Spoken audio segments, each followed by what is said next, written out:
Welcome to another AU Core Technical Design group. We're now really digging into the content around AU Core R3. And so actually, I'll skip past the meeting etiquette part with Zoom and start with an acknowledgement of country, and that we acknowledge the traditional custodians of the lands on which we all gather today, and we pay our respects to elders past, present, and emerging, and extend our respects to all Aboriginal and Torres Strait Islander people. And we acknowledge the First Peoples as the first scientists, educators, and healers. So where we are today is, it's the 5th of March meeting, so we're already starting some of the work on AU Core R3. Um, we had the Hobart workshop, which was really well attended and was a great event, just in the last week, and that is something that we will speak to today a little bit, go over some of the initial findings. What we've got coming up is the work group meeting day. We're going to go through some of the content, and also then there's the Connectathon, and then into on the 19th of March call, where at this point, we think we're going to be transitioning to being a work group.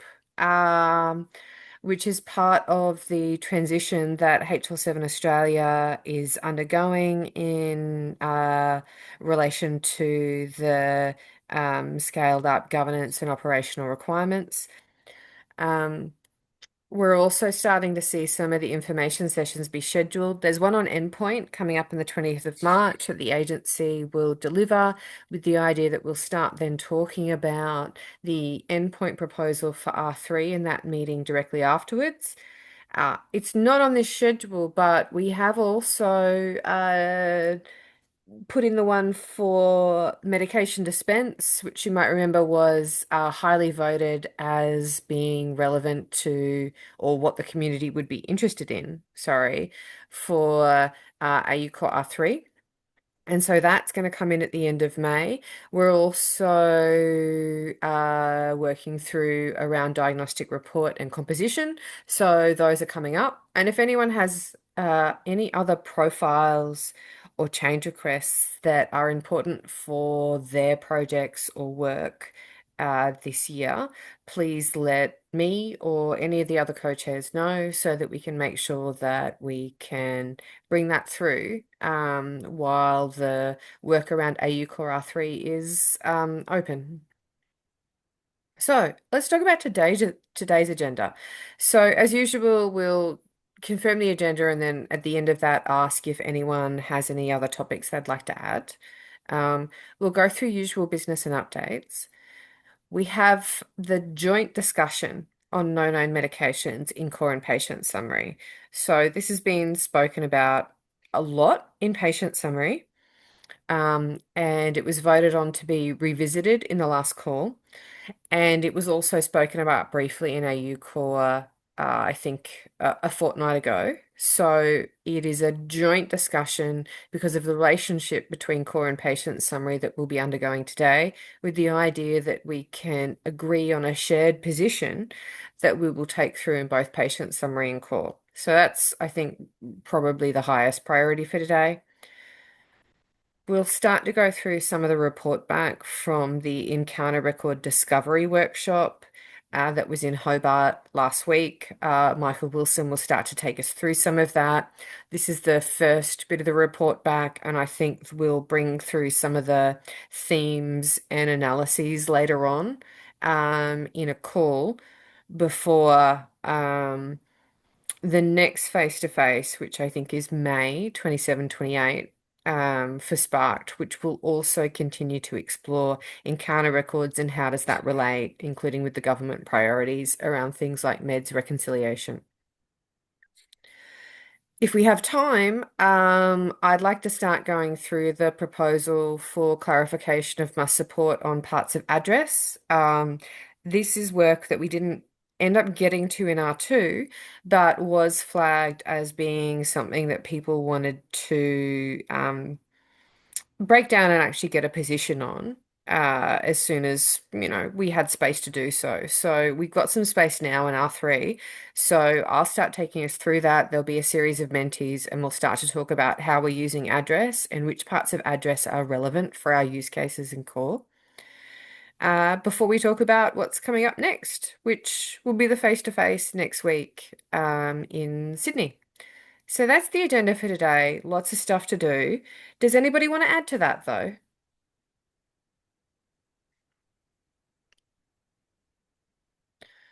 Not hearing anyone for today, but if there is anything that you want to put on an agenda for a later meeting, you can post that in Zulip, and you can also contact one of the co-chairs to let them know that you would like to submit something to the agenda. So let's get on to our usual business. At this point, we've got the minutes to approve. I'm just going to, oh, whoops, clicked on the wrong thing. Go to the minutes.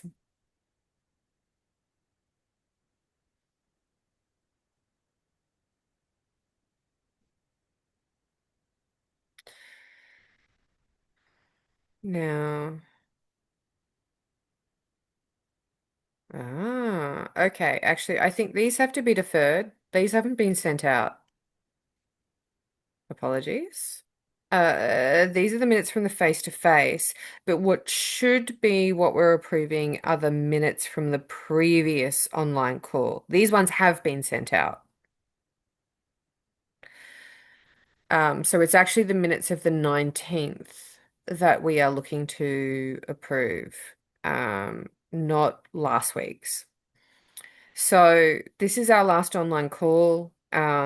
We talked about AU Core R3, and we also talked about some of the change request no known medications, which is leading into this conversation. Um, we've got under these minutes the recording, we've got the slides, we have a transcript and chat log. We then have the minutes covering what was discussed, what was approved. Um, and a lot of this was really just talking about the scope of R3. We had a good presentation, I think, from Corey from Epic, who went through where they're intending to bring through diagnostic reporting into AU Core. Um, and we also had a number of the other discussions, and we went through a bit of a timeline on what's coming up. Does anyone need any more time to review the minutes before we look to approve those?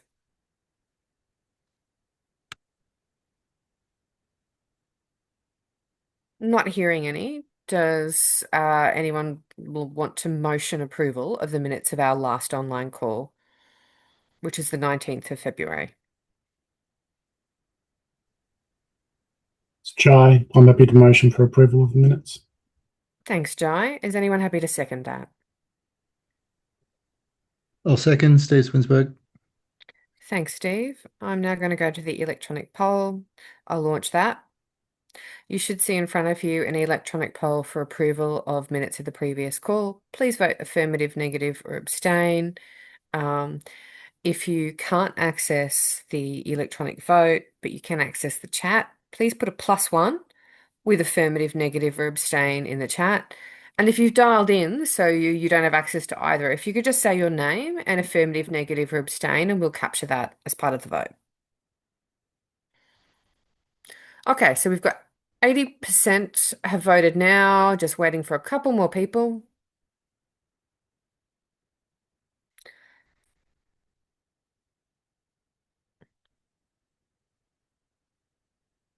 Just looking in the chat. Okay, we've got one in the chat. So I'm going to close that off in 5, 4, 3, 2, 1. I will end that poll and share the results. So with what we have in the chat, we have 14 affirmative, 0 negative, 10 abstain. The motion carries. The minutes are passed. Thank you, everybody. Let's pop back to our slides.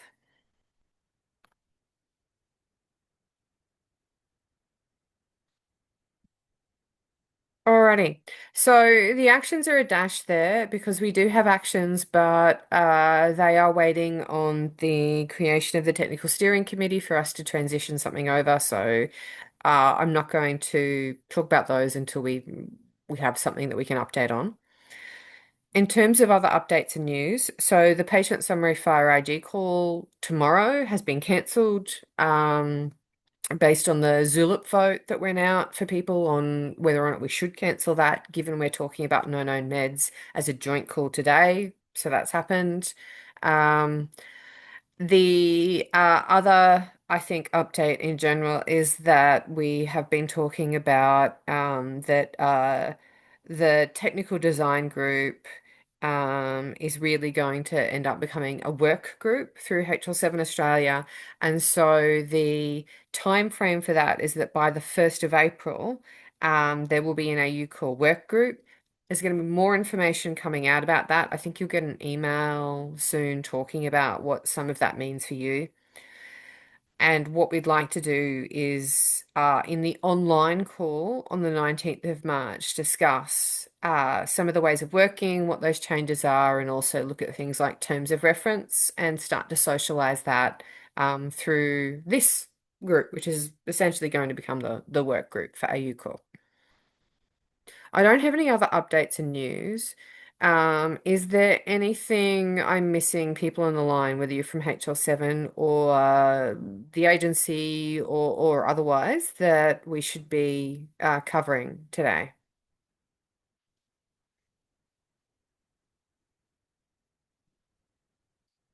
All right, not hearing any. Let's keep going. Call to action. Diagnostic report. Okay, so pretty fantastic result on a number of people, number of different systems, indicating that they either do or are likely going to support diagnostic reporting across pathology and imaging. So there's an open call. I'll probably send a specific email about it to just add in a couple of tables for what your system does now.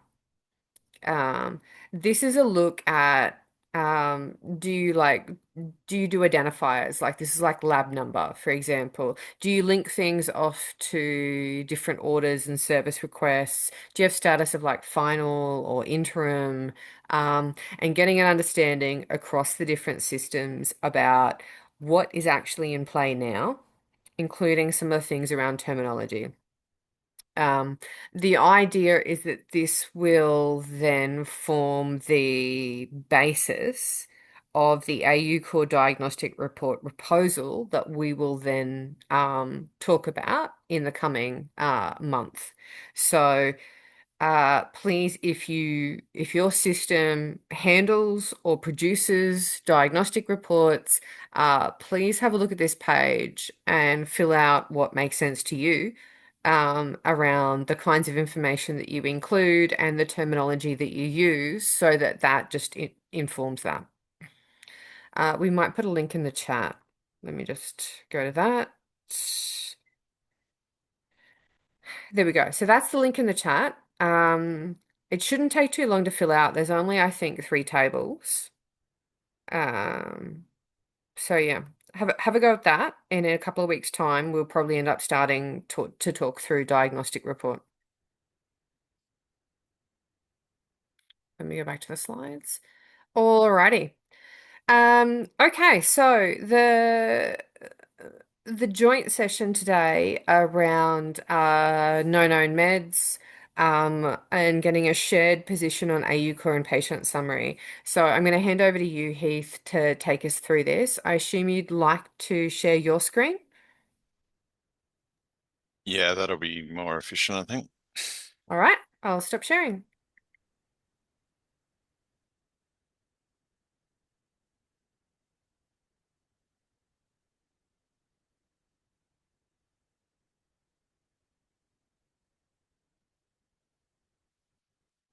Get all the screens in the right place. Sorry.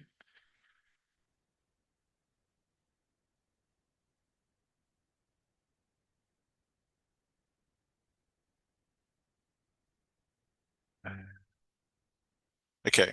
All right. So we've been talking about no known medications a fair bit, including the last TDG call, where we looked at the 52286 issue that was raised back in the AU Core 2.0 ballot. This was looking to provide some guidance around a consistent way of representing no-no medications within AU Core.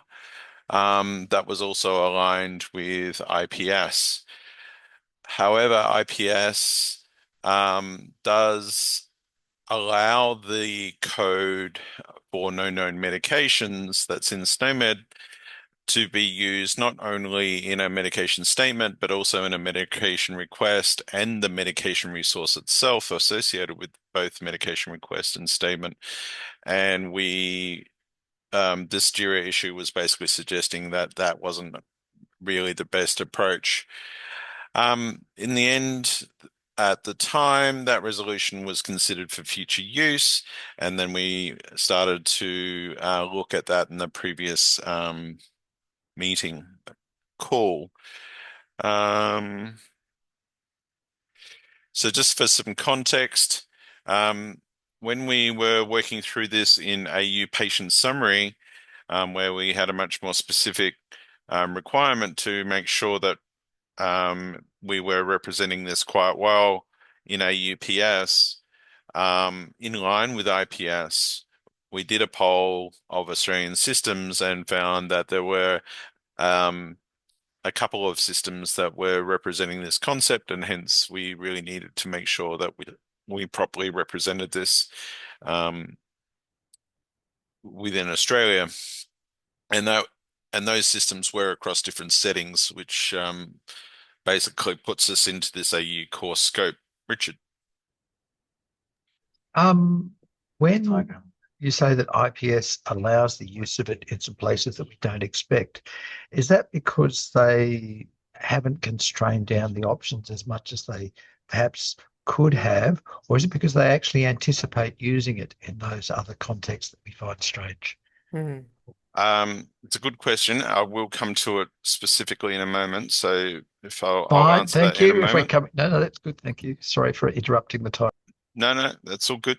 It's all part of the context that I'm trying to build here. So when we looked at what the IPS guidance around this, so in particular the code that they were recommending to be used, it was no known medications, and the finding context associated with the definition here was unknown. And we felt that the unknown was not the same as no known, especially when we're actually trying to represent the explicit statement of no known medications. And we found that this code within the Australian AU SNOMED had actually been deactivated back in 2019, and it had been replaced with a local code in AU called no known current medications, which was actually very differently modeled. You can see here it is actually a procedure rather than a finding. But it was, as far as the context is concerned, it did have this concept of unknown, and it did have the further temporal context of current rather than allowing current or specified as defined in the one that's recommended by IPS. So this comes to your question somewhat, Richard.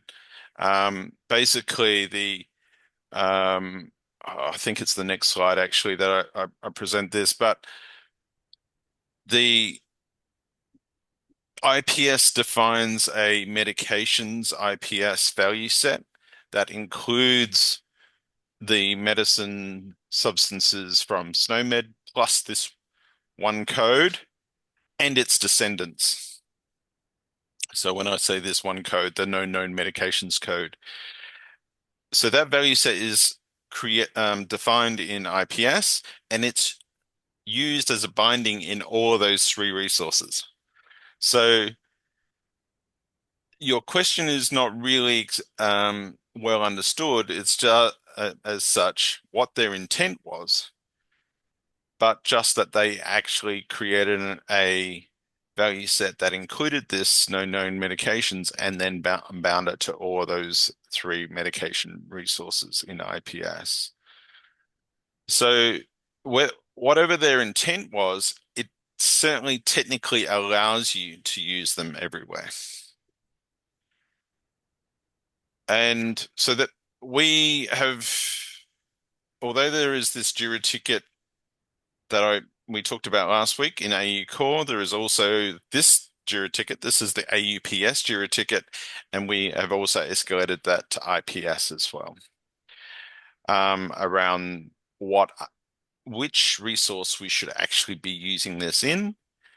And there's also this question around what date should we be using and what status should we be using if we are using the medication statement.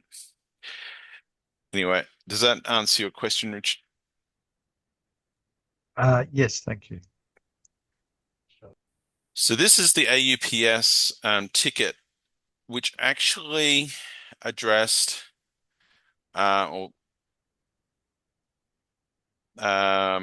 the issue within AUPS. It actually ended up deviating from the recommendation from IPS because we had no rule. We couldn't comply because of the one that they recommended being deactivated in in the AU SNOMED. So the recommendation was that medication statement should be used, and it should use the no known current medications from the AU SNOMED value set, or sorry, SNOMED list, and the effective time will be populated with the date and time the statement was current, and that this status is active, and we should not use the international code. Doesn't mean it can't be used, it's just should not. And the explicit statement around that you shall not use request and you shall not use medication for representing no medications. The last one is for AUPS specifically, but basically it should not use the empty reason flag on these medications section as well to represent this, because we're not just talking about emptiness, we're talking about an explicit statement of none known or no known.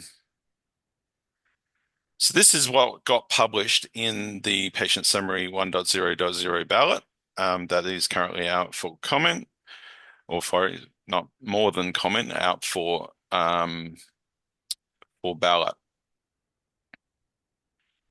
Since this, as part of our concerns that we had raised at various levels, the SNOMED code for no known medications internationally has been remodeled. They have actually changed it from unknown to a new finding context of known. And that is now active. So the code that was previously inactive in Australian AU SNOMED has now been reactivated in SNOMED in February 2026, literally last month, with this new modeling. Furthermore, the Australian-only no known current medications has also been remodeled to now inherit from no known medications. So it's no longer a procedure. It is now also a finding with explicit context, but it's actually a descendant of the no known medications. And the only difference is the temporal context. So there has been constrained from current or specified down to current only. So that is somewhat the context. Now, why is this a problem for AU Core? I'll just pause for a moment. Any more questions on the context? Oh, no, okay. So I'm sorry that we've probably seen a lot of these slides before, but I'm just reiterating for those that perhaps are new to the call. So why is this an AU Core issue? Well, as I've indicated, IPS has got a recommendation for the assertion of known absence of mandatory sections that we use the patterns already established in FHIR implementations. And it gives an example, the allergy intolerance. And we are currently using that within AU Core. We also have a similar pattern for conditions. So these are well-known patterns that IPS is recommending to use. But unfortunately, we don't actually have a well-known pattern for medications. And that's what we're trying to resolve. And as I mentioned before, basically the recommendation for IPS, it's kind of alludes to, or is actually defined by the fact that they've defined this medication code value set that can be reused in each of those three. And we're basically have indicated we didn't think that those medication requests and medication resources are appropriate for that.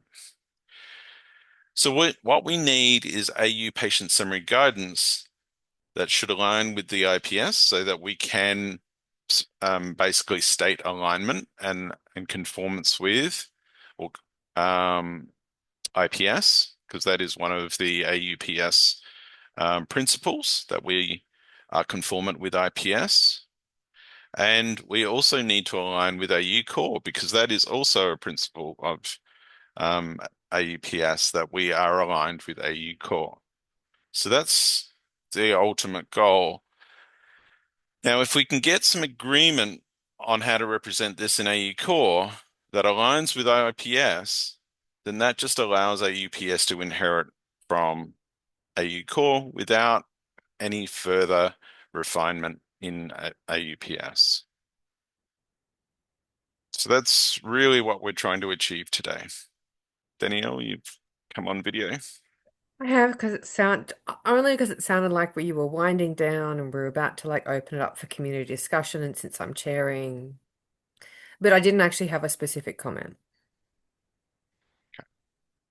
So that's the why we're doing this today. So what we considered Sorry, last, we have an item in the chat that I think is actually important to bring through this conversation. Stephen Chu said we're talking about a UCOR medication statement, question mark. Um, and so I thought it was important to clarify that we are talking about yes, making a change to AU core medication statement and AU patient summary medication statement, which has to be compliant to AU core. But we're also saying there's a shall not there around AU core medication. So there is also impacts into the other resources that it's stating it is just simply not acceptable to be saying no known medications, but use a medication resource to do so. I don't know if we covered the reasons why that they don't work in this call. I know we have in previous calls. Did anyone want did anyone want some further context or I guess a quick recap on why medication is not okay?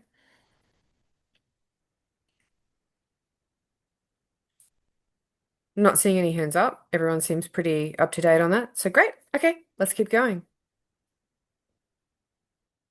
okay, so, and we are literally getting to the crux of your question, Stephen, here. So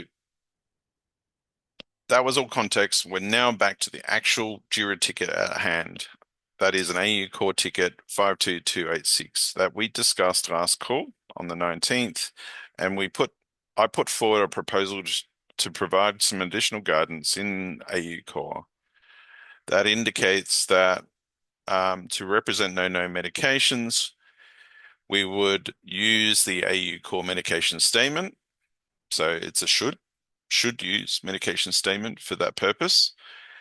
And that we will populate the codable concept, the medication codable concept, not the reference, but the actual medication codable concept with a code of no known medications from International SNOMED. And I'll skip over the other bit. And the effective time can support either a period or a date time, and the status would be active. and that we shall not use medication or medications. So that's what we talked about last week, and we got a positive response to that, but the group wanted to refer this back to AUPS to consider revisiting their previous decision around the use of no known current medications,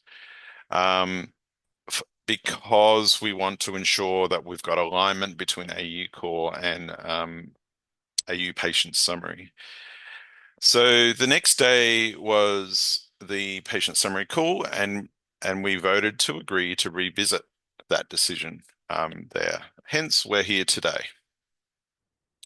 So today, I'm actually putting forward a proposal that would like to get to a point where we agree collectively between AUP Core and AUPS on what is the proposal, what is the recommendation, or sorry, guidance that we include in AU Core and hence inherit into AUPS. So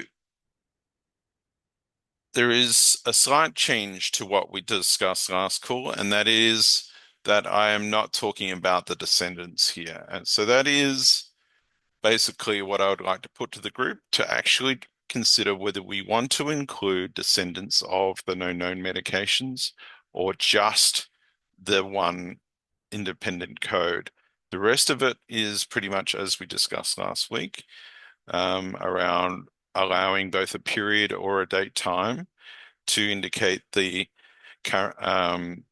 when the statement of no known medications is true, and also the bit about not using medication request and medications for this purpose.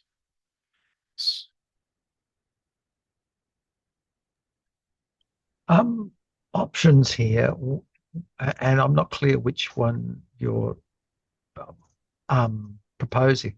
Is one would be to say, we want you to use 1004, and we don't care if you use one of the others as well. Another one would be say, we want you to use 1004 and don't use any children. And then, and so which sort of one are you wanting? Are you wanting to say this, use 1004 and nothing else is reasonable? Is that the one you're wanting to say? That is what's on the screen right now is what I am proposing. It is 1004 and not its descendants, unlike last week where I did include the descendants. This week I am talking about 1004 only, just purely to keep things simple, right? Right. One way to do things, but I am opening it up to say, do anyone see a need for us to be specific about no known current medications or medicines? Michael? So I apologize. I was not able to get to this call in time. So I've missed a little bit of the background. I guess my question here is around statements, alignment with similar statements that are specific to a particular medication. And have you considered that end of the picture? So no, not to be taken, aspirin, one of a better example. If that's significant to the patient, you need to record that. Does the pattern work there? My opinion is that it doesn't work with this code, and it's not the problem that we're trying to solve. It is a specific problem about Any medication.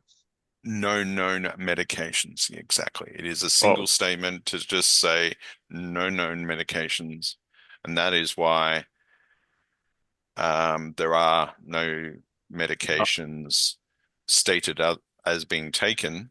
This is basically saying there are no medications being taken at all at this point in time. So it's kind of known that there are, so this is a statement that applies across all medications. Correct. Which potentially leads you to using a different code, which is a code that would represent all medications. From something that Michael posted in Zulip a little while ago, I find myself wondering, do we want to make an assertion of ignorance? I don't know of any medicines they're taking. Or do we want to make an assertion of something positive, saying, I know they're not taking any medicines? And either of those concepts could be expressed by the phrase, no known medications. And So Yeah.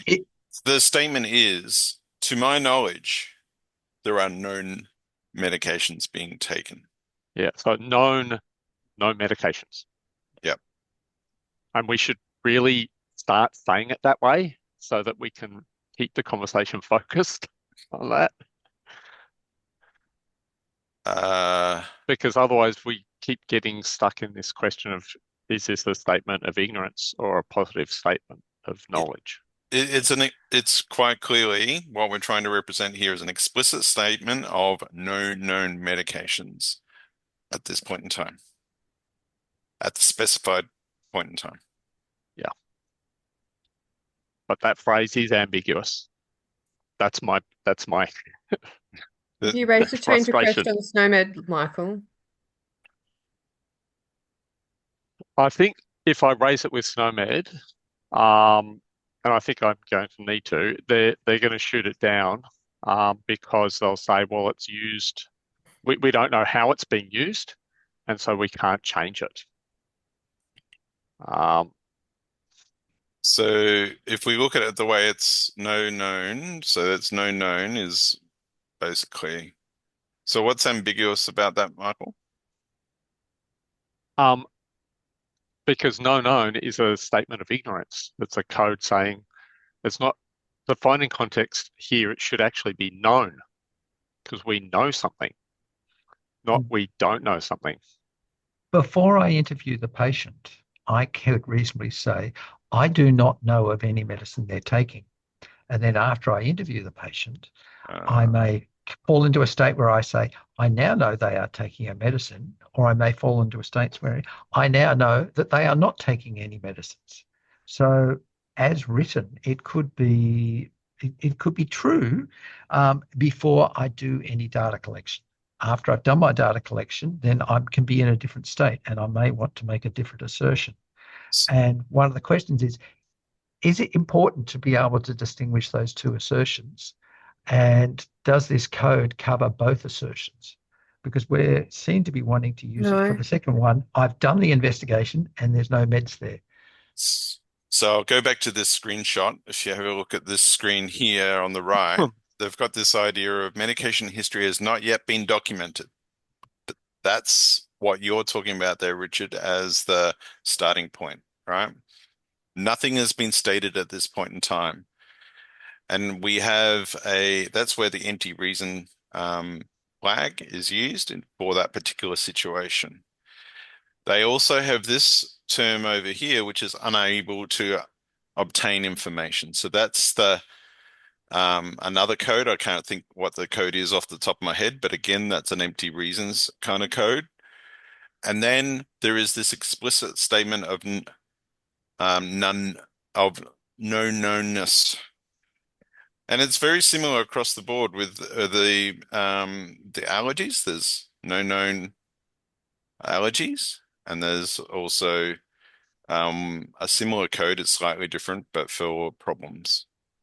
So it's a pattern that is getting applied, but it is an explicit statement.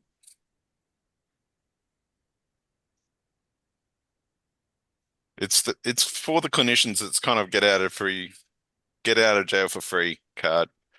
It's what I know. They're not taking medications. That's all I can say. And where I've been in the past, Heath, that's been I'm not a clinician, but that's been the standard statement. And yes, I just looked at allergies, and yeah, you're absolutely right. I can drop the code into the chat if people want me to, but it's standard. Yeah. the snowman Danielle, you got codes your are hands right up. and wrong. I do. To an extent, I'm providing some context here. We are, to a degree, going back to first principles. There's a value in this discussion and identifying actions. But it really does need to be clear that in an international space, the concept that we're thinking about aligning to, instead of the Australian concept. So that's actually the change being put before people, is that instead of using the Australian concept, the SNOMED International concept has been remodeled enough to be usable. It is the one agreed in IPS, and as far as I understand, Stephen, I'd appreciate your comment on this. This is also something that's being accepted by pharmacy as the means to do this. So while things always have, maybe they're not perfect, there is an international context and a way in which we're sharing all of this that we need to understand where we sit across that. And part of, I guess, why this has been revisited today is that the proposal is instead of having an Australian specific decision that will not be implemented by any multinational system outside of the Australian context, that we align to the position that has been undertaken in international. While Uh, I think that would also be good to have some additional, like, kind of actions to improve what we can get in international. right, Daniel, I don't have the option of raising hand. That's why I've been texting all the time, but I will respond to what you said. I'm not opposing to the use of the concept no medication to represent a uh, common practice of asserting that I know for sure that the patient has no medication that the patient is taking or will be taking. What I'm trying to say is that this concept does have some ambiguity, as has been discussed. It is different from it's different from the concept of I don't know anything about the patient's medication history, current or past. So to that remark, I was or that confusion, I was suggested that we probably might need to consider a new concept for I don't know, rather than sort of leaving it open for people to interpret. I agree with you, and I think further context for some of the people who are part of the AU Core project but may not have been part of the AU Patient Summary project is there has been put forward a position which is also in agreement with IPS on the distinction between those cases and how do you represent it. They do look different on the wire. Um, because they are indeed, they're clinically different. They are actually different in terms of system capability. So in this case, we are specifically saying this concept is only used when you actually have something in your system where the patient's been asked and they say, I'm not taking medication. That is the case. That's part of what I think Heath was showing in the Zulip. We have to be very clear, of course, in any statement we make in AU Core, as we already have in patient summary, that that is the very clear case we're describing. And there's quite a lot of documentation in patient summary around exactly that.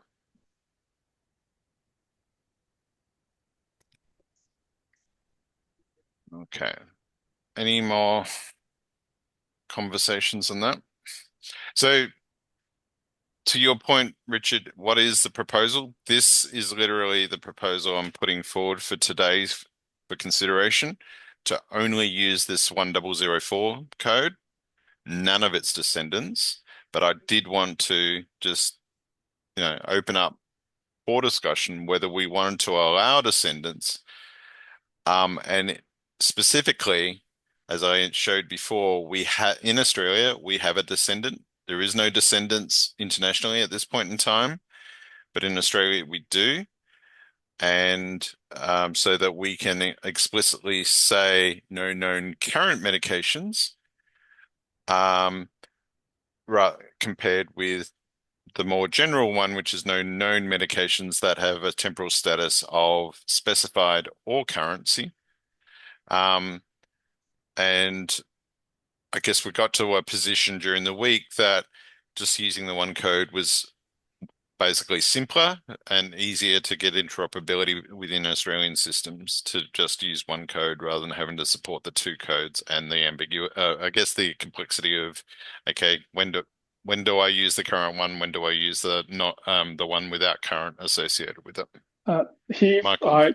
Heath, the concept. Sorry, I can't raise my hand, so if Michael speaks me, then I will let Michael speak, and then let You can me go, know when I Stephen. can It's speak. okay. Okay. The concept of current, as a descendant of the parent of no medication, which is 1004, has a problem, in particularly related to a remark that I made earlier about post-dating. If you are allowing, or if we are allowing post-dating the statement, then the word current would be problematic. So we need to be very careful about allowing that child if we want to support post-dating. Correct. So I didn't want to go into it today, but one of the possibilities, if we get agreement that we're only going to use this one, is that we then ask SNOMED AU to potentially deactivate this no known current medications, so that it's no longer available. I would agree to that, especially we haven't really come to an agreement as to whether or not post-dating the statement will be allowed. Thank you. Michael? Heath, I just wanted to clarify the strength of this guidance. Because is it going to be a shall use that code, which would mean that you don't allow the descendants, or is it a should use that code, which even though we're not talking about it, would still allow you to use the descendant? Yeah, so basically the should covers that entire set of 3 dot points. Yeah, So so we're not disallowing the descendant. We're just not providing guidance that it should be used, right? So you could, like, if systems had already implemented or already using it, it's not going to prevent them from continuing to use it. We're just saying you should be using the other one. Is that correct?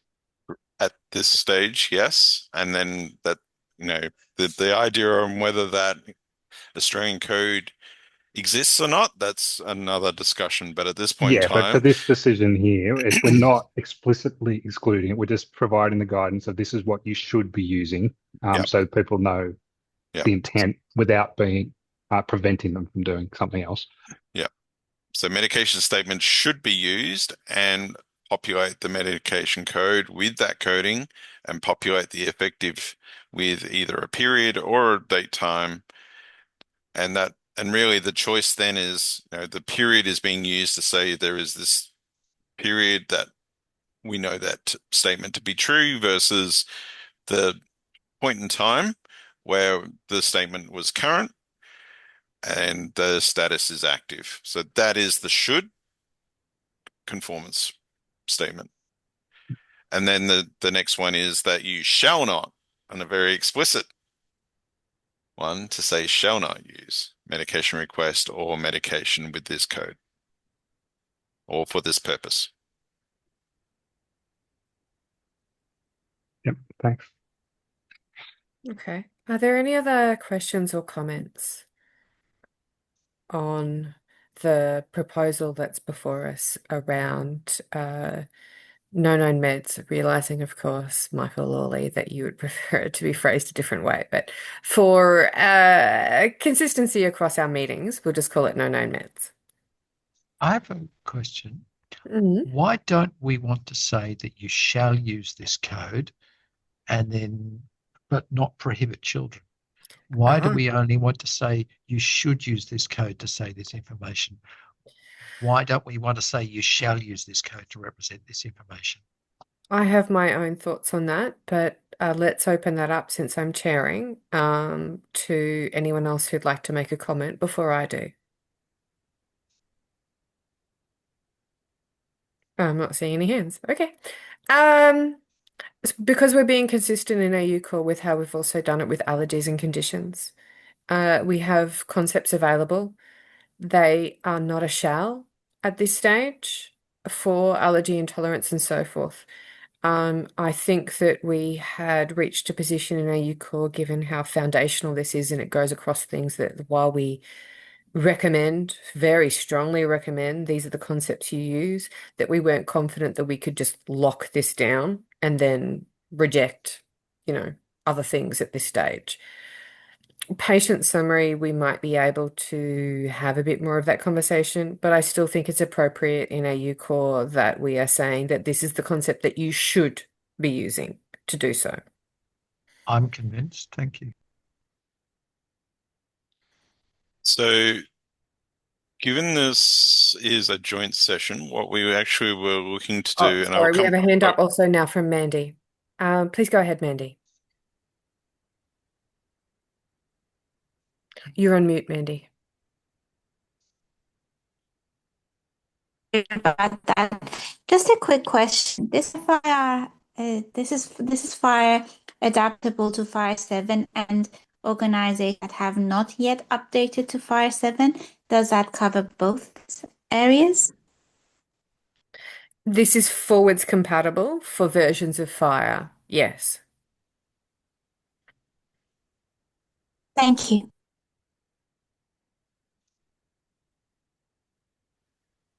given, so one of the points that we asked for this to be a joint session so that we can actually knock this off on both accounts for AUPS and AU Core.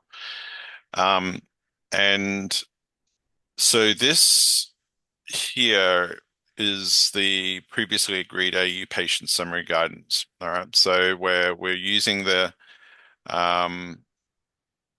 using the previous known medicines, etc. But if we look at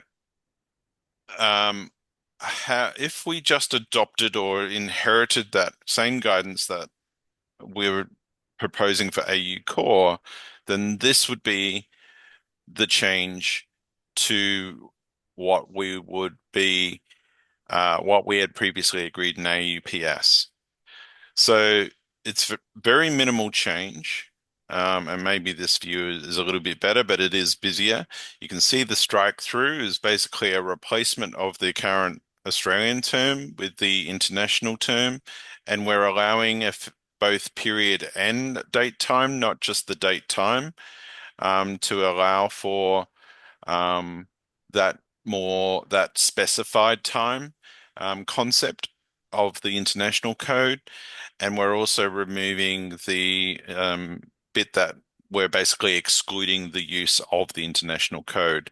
So that basically we're hoping to, well, we're considering basically getting agreement on both of these cards. They effectively just AUPS will inherit the decision from Core. There will be no further refinement in patient summary because the guidance is effectively stated in Core. So I leave it to you, Danielle, whether you want to put forward a two motions here, address one or the other, or collectively as basically, both JIRA tickets being addressed in one motion. Now, before I do, we'll go to Richard with his hand up, and I think we do want to move forwards into some voting soon because I know some people will have to leave at the hour. Richard? The description for the use of period makes it look as if you expect period will always have an end date, that you don't use open periods at all. That seems to be an assumption of that statement. Is that the intent? Because the statement was true, and that's why I think that it's sort of suggesting that period will always have an end date, and you can't use a statement without an end date, so that you can't use a period with no end date, so it's open ended. Are those sorts? Is that part of what this thing is meant to say, or is that just the way the words were chosen? It's the words chosen. I mean, I'm not sure which word is giving you that intention, but basically, it's all about the effective X allows either a period or a date time. We haven't said anything about the start and end within the period, but what I've alluded to is that when you want to represent a specified temporal context, You use the period, however you represent that period, and or if you want to state currency, then you use a date time. I That's suspect Richard is talking about was versus is. We can fix that grammar. That was it. Yes, thank you. We can change that to an what is. the was current. Yeah, was current versus is current. Even though What it's historical, it's still this is the time period in which it, And I yeah. the statement was true. The Mm. period during which the statement was true. So that assumes that it's no longer true. Um, okay, so and that it's the that period was is a not the bound second period. one, I Well, suspect it's both. it'll be both. but as soon as that time period is in the past, it is it was. But anyway, No, look, can we just, sorry. that's okay. And that is okay. I will now ask a clarification following on from Richard before we go to Brett. Then my understanding was also that this didn't always have to be historical. Obviously, a date time, yes, is a point in time. But for a period, you could leave that open-ended to say at this point and leave open the period, don't close it off. To my knowledge, the patient is not taking any medication, whether that's patient reported or clinician reported. So uh, I assume we're still like that, that's within scope of this. You The don't have to use close off the period.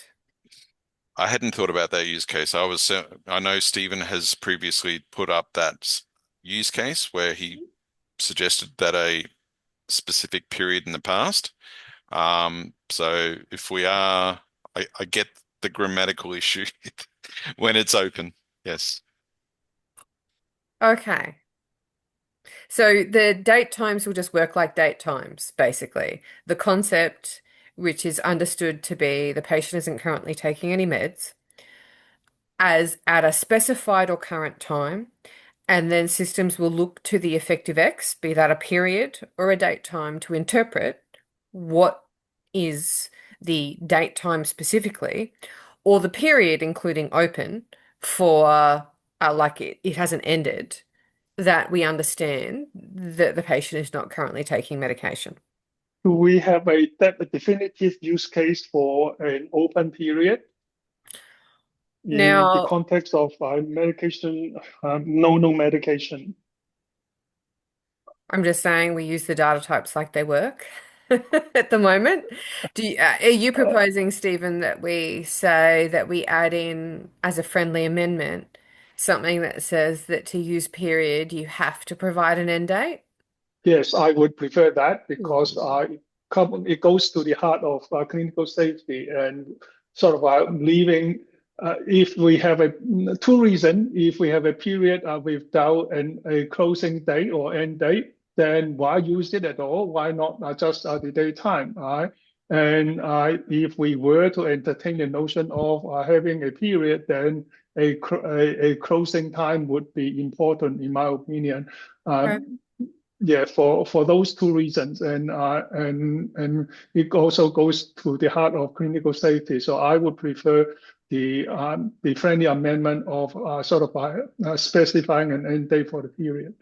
We'll go to Brett in a second. I'd also like to float that we actually table that change for our, is it 18th of March call? I feel like we have a lot of agreement around the solid portions, but I think that there might be worth further discussion. Oh, it's 19th of March on what you've just raised, Stephen, in actually digging into that a bit more. And I don't know that we have time in this call. Would you be amenable to us if like tabling that particular revision in a following call when you're back from leave? Yep, I'm happy with that proposal. As long as I am able to be at the meeting, that'd be fine. Okay. So, Brett, I was just going to agree with Richard, but now I'm going to disagree with Stephen. Yeah, I think there's cases where it's useful to say no known med since a date. particularly like, if you're being taken off medications and you want to, just assert that to your knowledge they're on no meds today. Why wouldn't Like you use the it's date time in that situation? because it only applies to a point in time. So Well, if that's I want to exactly, say, yeah, Brett, that's exactly my point because the medication statement, whether it is about no medication or about any medication, is a point in time statement. So if you are wanting to specify a date, then you have the date time to use. Why use yeah, the but period with an open I end? I asked my patient, have when did you stop taking vitamin C? And they say 2003. And now I want to write, they've not taken vitamin C since 2003. Well, then use Yep. effective time. I'm going to use a bit of chair's privilege here. We'll go to Richard, and then I think since Stephen is comfortable doing so, the discussion, and it does seem to me like it is worth a discussion around period and closure. Let's table that for a later meeting, and then we can add on that. We can bring in that particular enhancement and the results of that discussion then. Yeah, I think that's a good resolution at this point in time. And let's come up with some use cases to sort of argue the pro and con. And I'll just confirm, Richard, you've popped your hand down. Is that because you were also going to contribute to that discussion, but would be happy to then come back later? I'm happy for it to come back to it later. I think it's bigger than we're going to finish in the available time. Okay. Okay. So I'll just check once more with people. Are there any other comments or questions not related specifically to around period and post dating? Because we are going to absolutely table that for a future AU core call. Are there any other things that people would like to ask or comment on before we look to make a motion?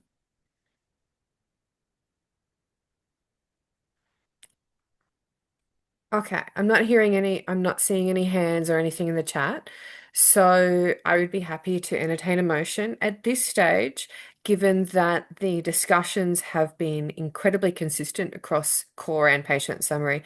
I would be happy to entertain a motion that covers both core and patient summary, which is what has been presented on screen because we have not changed it at this stage, noting we will table further discussion around effective period. And I do expect that effective period discussion to again be shared across core and patient summary. So, unless there are any concerns, I would be happy to entertain the motion across both core and patient summary for a unified vote on this shared proposal. Yep, happy to move. Thank you, Stephen. Stephen's moved. Anyone happy to second? I'll second. Okay, Heath has seconded. Any other comments or questions while I look to create the vote? Okay, I am going to launch the vote for the current motion. Please vote affirmative, negative, or abstain. This is for the shared vote for the content for AU Core Patient Summary that we've just gone through. Noting again, we will talk more about period in a further call. Thank you, Landon. For those people who don't have access to the electronic vote, please pop in the chat a +1 affirmative, negative, or abstain, or say your name and affirmative, negative, and abstain.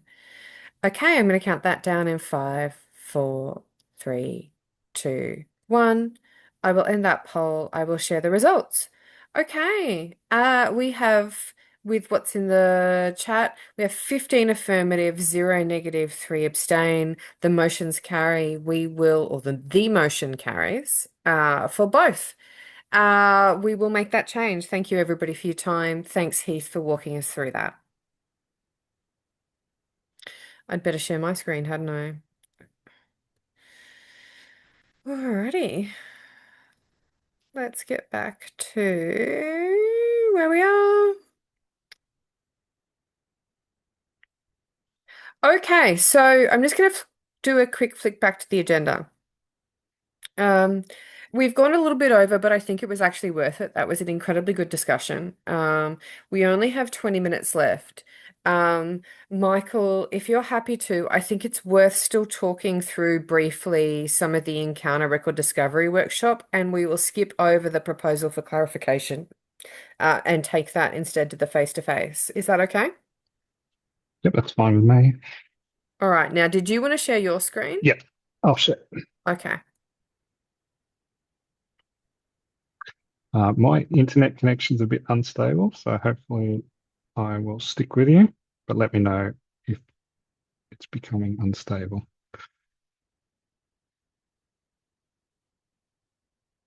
You see my screen? Yes. Okay. Okay, great. All right. So last week, it seems like a while ago, but it was only last week. We had a Spark CDG and TDG co-design workshops in Hobart. The weather was beautiful for most of the time we were down there.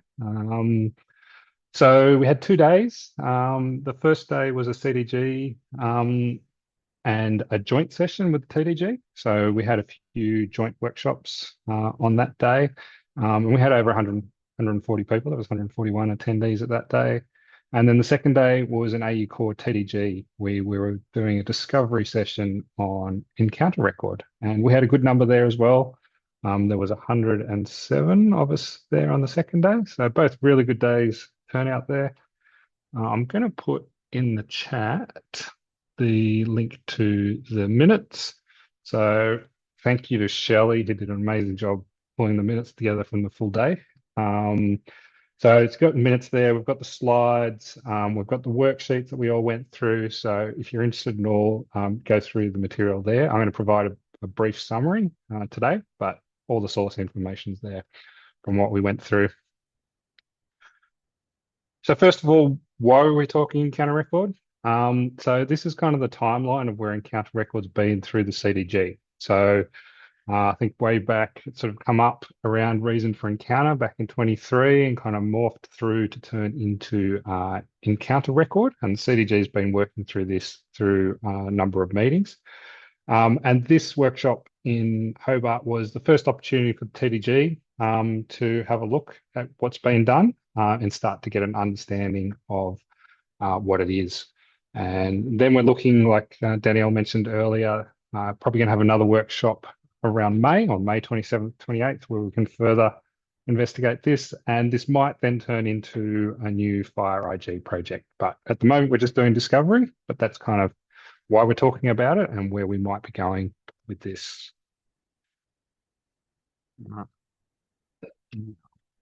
Mouse. So the objectives of the TDG day, there's a few things we wanted to explore what the encounter record was. So having been at the joint session the day before, we were kind of revisiting that and trying to get a common understanding of what it was.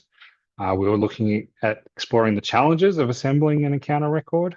And then we're going to compare and contrast the characteristics against a patient summary and an encounter record. And then we finish the day off with how we wanted to classify and label an encounter record. The slide, there's a lot I tried to condense on this one slide, but that was the first session of the day of what is an encounter? What is this thing? So these are draft definitions that have come out of the CDG.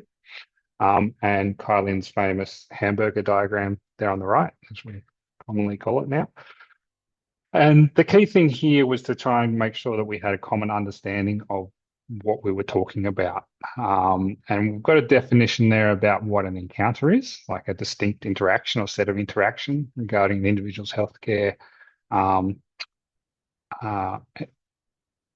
regarding an individual healthcare consumer and a healthcare provider occurring within a defined time period and care setting. Then we talked about what the encounter information is, and that's all information that's kind of captured. So that's anything captured in the clinical information system and put in the patient record. And then out of that, in the clinical information system, there is an encounter record created. And then the part that we're interested in is the AU encounter record. So that's the encounter record that supports is support for exchange. So that would be our FHIR IG that would explain how an encounter record is exchanged. And then we've had another definition there around a history of encounters, which is the list of encounter records over a period of time. So you can see in the Hamburg diagram on the right over there, it's kind of out of the SIS. It would generate an AU encounter record for exchange that might be used to update a centralized patient summary. The SIS can also generate a patient summary out of itself, as well as then we've got other artifacts like e-requesting and the like. So that was trying to give us the foundation of understanding so we could talk about different things during the day. And that was what basically us going through and getting understanding of the CDD definitions. These are still draft, they're still evolving, but at least then we were trying to talk a common language on the day. Then we had a number of industry use cases for encounter records about how industry saw they might be used. So we had Sam from Health Direct, 1-800 Medicare. He described kind of the how they capture consumer interactions and then how they have to share that information with a whole heap of different systems. And there's bespoke APIs and different ways of sharing that information. So he was talking about how a standardized encounter record would be useful so they could standardize the way that they share that information. Then we had Mark from SA Health talking about urgent care and other hospital avoidance services. He made the case for encounter records so they can clearly surface what happened, what needed to happen next, and who's responsible. So sort of for those handover across urgent and out-of-hospital care services. We had Marcus from Todalis talking about ambulance episode encounter records. And he showed sort of how the ambulances are capturing a whole heap of rich information. Sorry, jumped ahead there. And they're mostly as PDFs and talking about how that could be structured better and then exchanged to support more reliable handover. And then we also had Andrew from Fred IT. He talked about health encounters of the pharmacy kind. And he kind of outlined how pharmacists are taking on broader clinical roles from medicine reviews, acute consultations, and sort of they're seeing a growing need there for standardized encounter records to keep the wider care team informed. So if you're interested in those sort of slides, they're all there on the minutes page. So if you want to have a look through those and the minutes for each of those presentations, they were really good presentations. So we got a lot out of that. Then we had a workshop. This kind of talked about, well, we had a patient journey that came out of the clinical design group. We just used that as an example to sort of work through when we think an encounter record might get created and then how it might be used. So you can kind of say these are the results. We had worksheets on each table. So these are the counts of what each table ticked. And we had a few different exchange models here. We're talking about directed exchange, kind of your point to point, a discovery exchange with point to share, and then some form of mediated access, like maybe smart health links or something like that. So we're just getting the teams to discuss how or when and how encounter records might get shared. You can kind of see the pattern here that there's pretty clear expectation that they will be discoverable. So you would share them for discovery and you consume them through discovery. You can see there's a number of producing systems that would probably look to direct exchange it, so at a point of handover, and they might be consumed that way as well. And then kind of some mediated access where maybe the consumer is mediating it. We also had on the consuming side a few other points for people to sort of investigate, and that's whether you might view the encounter record or you might just view the patient summary, which has the encounter record information in it, rolled up into it, and whether you might import it in the patient record. It's interesting to see there the viewing the encounter record and viewing the patient summary, kind of similar counts there. So I think some of the discussions on the day was maybe having that encounter record as like the drill down, the more detailed information when you're looking for provenance or something out of a patient summary. So that was some of the themes that we saw there. The Next session we went into was about assembling an encounter record. And we're looking at the challenges of assembling it. You'll notice there on the left, we had the data context. And this, again, was something that's been developed by the CDG, those data groups of different information. We just put an overlay on this of how it sort of aligns to the way we're talking about it in the TDG and in FHIR. And then as part of that, not just the data context, but then the data range. So for an encounter, you've got the encounter metadata, but then you've got historical information as well as the encounter specific information. So we'll be kind of looking at, well, is historical information relevant, or do we only want the encounter specific information? And then the document artifacts, other things that might be generated out of the encounter. Again, then we had some industry perspectives here on some of the challenges that might be assembling an encounter record. We had Landon from Best Practice. He talked about some of the challenges, including the use of legacy system constraints, ambiguous encounter boundaries, not everything's associated with an encounter, difficulty of safely exchanging clinical notes and the like. Then we had Philip and Michael Draham from Oracle, who talked about hospital encounter records. They talked to us a bit about their international, the international exchange models and how they sort of dynamic on-demand sharing of patient data can give sort of real-time visibility of care activity without waiting for a formal discharge documentation. And we had quite a long chat about that one there. And then we had Michael from Magentis, who talked about specialist encounters. He talked a bit about generative AI and ambient scribes, about how they might derive structured encounter data from specialist narrative letters, complementing rather than replacing them, and also enabling sort of meaningful interoperability without disrupting clinical workflows. So that were, again, really good perspectives. So then we did some more sort of table workshops, and we talked about that range of content about what we'd like to see in there. So hopefully you can see those reasonably well, but we talked about what should not be provided. It's interesting there, other should not be provided. I'm not quite sure where we landed on what other was, but I assume it was nothing else. And then we had on the right there, which content should be provided, only new or changed, they're encounter specific. So again, there was a fairly good theme there that we want anything that was new or changed in the encounter would be relevant for the encounter record. Then the other one is new or changed historical information. And there was sort of a reasonable number there across the different categories.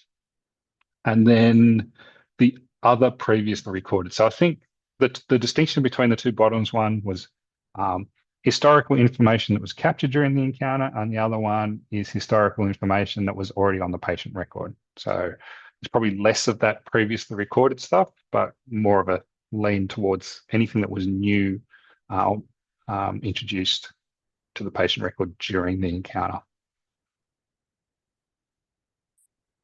We also talked about when we're specifying the requirements for encounter record, do we assume a patient summary exists? So again, there was fairly sort of strong position there that we feel that that we would expect the patient summary to be around and support the encounter record. So it's not standalone. And then we had just kind of a general thoughts about what other content might we want as part of the patient record. So plan of care, respiratory rate, care team, and encounter. There's a number of different things that we might want to explore in the future. Next session, we went into patient summary and encounter records, kind of compared the characteristics of the patient summary with those that we might need for an encounter record. So Heath took us through what a FHIR document is, what a FHIR clinical document is, and the characteristics of those, as well as the characteristics of the IPS and patient summary. And out of that, we did a sort of see which characteristics we wanted and the importance of those characteristics, which was all leaning to reasonably sort of document-centric things. I'm getting a hurry up, so it was only 2 more slides, I think. Final session of the day was that classifying and labeling encounter records. So we wanted to discuss how we classify and label them, and we talked about modality as well as how we might actually classify it so we can search for it. And I think this kind of gave us the idea of what we were looking at there about how we might use modality and that granularity. So I think that was my last slide, except for this one, which is what next. So what next is we're going to talk about it more. There's a lot more to talk about. We didn't make any decisions on the day. It was just a discovery exercise. There's going to be another workshop in May. These are some of the things that people thought maybe we should talk about in May as well. So, but definitely go have a look at the minutes. Lots of details there, lots of interesting discussions. So it was a good day. Thanks, Daniel. Thanks, Michael. Yeah, it was really good. We will talk about encounter record, I think, again before we come into the May call. Some of that's in preparation and some of that's going through, I think, the themes and as we process the worksheets. So we'll come back and have a chat about that with the group before we come into the May session.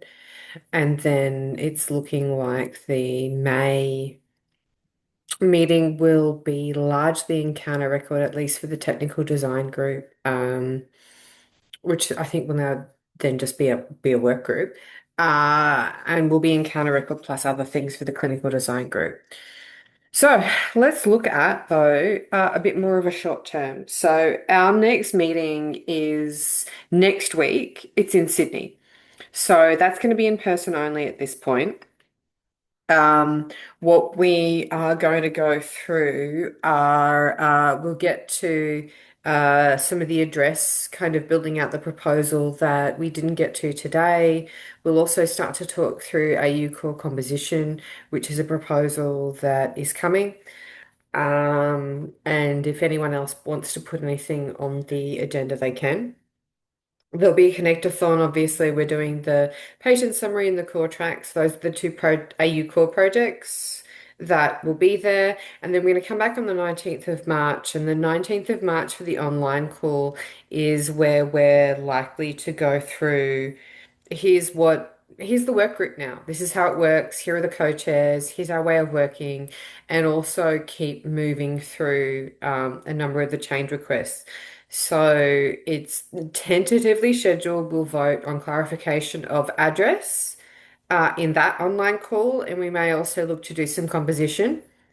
Um, Before we start to spend time really around endpoint. So the endpoint info session's on the 20th of March, and we'll start to look at the endpoint proposal for the new AU Core endpoint profile from that point. So in the next call, I don't have the full schedule going out, but we are tabling that, and I think we'll have a better schedule available in the next slides that'll like talk about where diagnostic report meetings will be, where composition meetings will be, where medication dispense meetings will be. But yeah, that's what we're looking like going forwards. So yeah, that's our agenda next one. I've already talked through that, so I'll move through this really quickly. Okay, online call. Yep, I talked about that as well, but work group, composition, and address. That's what we're looking like. Okay, does anyone have any final comments or questions before we look to close the call? All right, I might end it there. Thank you, everybody. I'm glad we got to a position around no known meds. And we're just going to keep working through all the AU Core R3 things. Thanks, everybody. Thank you.